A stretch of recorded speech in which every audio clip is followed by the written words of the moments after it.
Более 40 автобусов МУП «Япак» перевозят в пригородные поселки Якутска. Помимо этого, около 20 автобусов, согласно постановлению правительства России, организованно перевозят детей.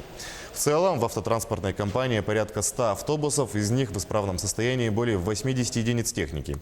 Предприятие в этом году приобрело еще 8 новых транспортных средств, 6 из них будут задействованы исключительно для перевозки детей. Кроме того, компания в этом году презентовала новый маршрут по направлению Якутск-Покровск-Максоголох.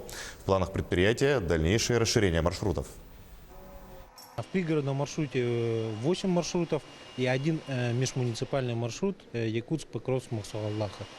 В настоящее время сейчас проводятся конкурсы в направлении Якутск-Намцы и Якутск-Бердигистях, но в зависимости от целесообразности и технических возможностей предприятия сейчас рассматривается вопрос об участии в этом конкурсе. Безопасная перевозка пассажиров – это является приоритетной задачей нашего предприятия. Также большой упор сейчас делается на перевозку маломобильных граждан.